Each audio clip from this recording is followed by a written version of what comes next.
So one day I'm over visiting my father over in Cocoa Beach. We're at a beach bar hanging out, and we're having some chicken wings and some beers and just relaxing. And I think I was about 20, 21 years old. And I turned to him and I said, "I'm gonna be a millionaire."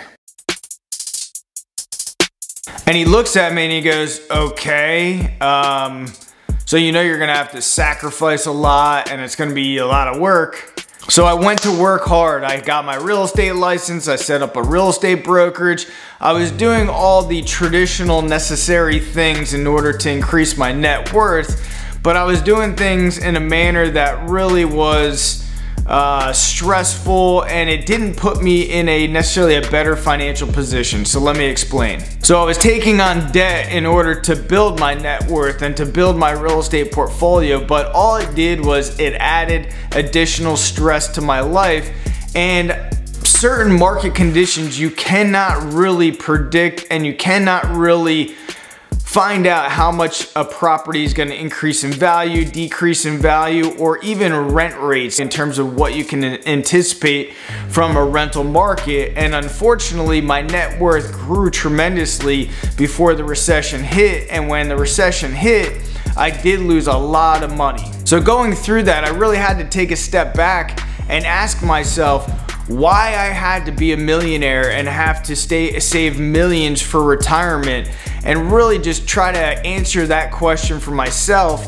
And I really couldn't answer it. What was the reason? Was it for security? Was it to show off? Was it to keep up with the Joneses? I really had to dig deep in myself to find out what was the point of necessarily becoming a millionaire. And I kind of had an aha moment, and after reading several books like Robert Kiyosaki's book and Think and Grow Rich, I kind of had an aha moment of, you know, money and personal financial responsibility. It was more to create freedom for myself, and it was to create a stress-free, enjoyable life, as opposed to the route that I was going and just creating all this additional stress and debt and everything else. So what did I do? I had to pivot and I had to change directions fast, which I did, and you can check out some other videos on my channel regarding what I went through and how I pivoted and so forth.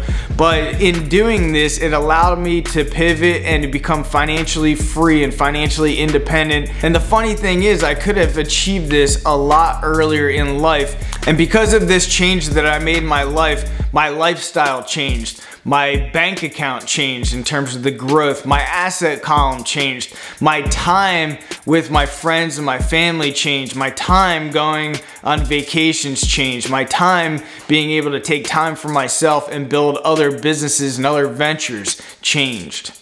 And it's fairly simple, and you guys can do it as well. And the ultimate goal is to live free, where ultimately it doesn't cost you anything to live.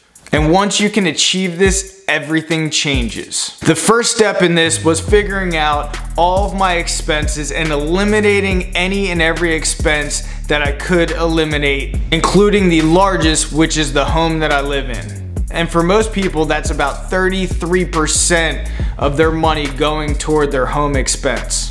So I got to a point where I sold everything. I became debt free. I had no car debt, no credit card debt, or anything, but we all need a roof over our head. So then it became a strong desire of mine to become debt free on where I lived and to maintain that from here on out.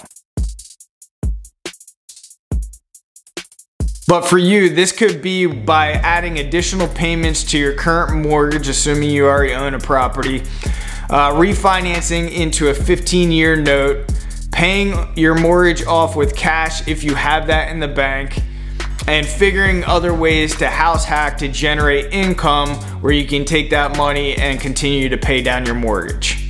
And or another strategy that I utilized was basically buying rusty properties that needed work and flipping that property every couple years, where I became tax-free on that gain and I just rolled it into the next property.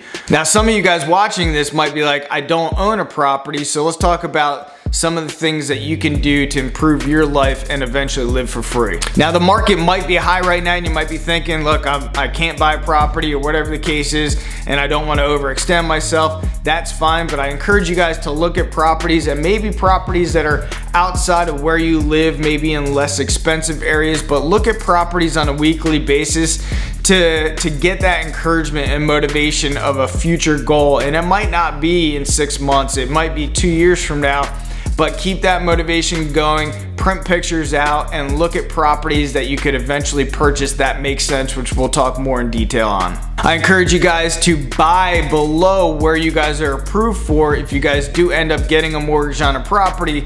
So if you financially can afford $2,000 a month, buy a property, maybe that's $1,200 a month for a mortgage, and then take that additional $800, even on a 15-year note, take that $800 additional per month and add it to the principal every single month, and you can pay that mortgage off. Look into potential multifamily properties where you can live into one unit and rent the other unit out in the case of a duplex, but there might be other options where you might be able to find a fourplex or even a larger multifamily property where you guys are living in one unit, renting the other properties out. Those tenants are paying your mortgage, and you could achieve living for free in your home immediately with the right acquisition. Now, if you guys are maybe going to college, maybe you can find a property that's close to the university where you have some roommates, where you could buy a house and you can rent out rooms to your roommates. That's actually one of my first acquisitions, was a single family house.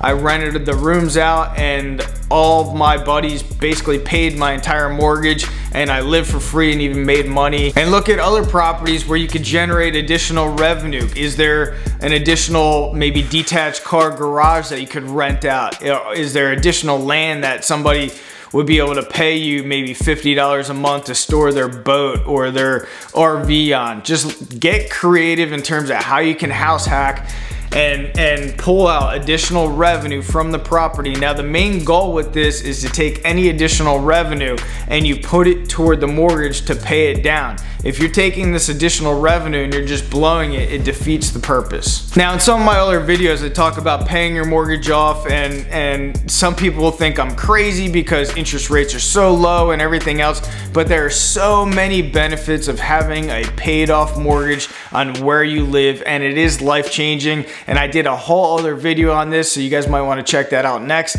and I'll see you guys there. Thanks a lot for watching.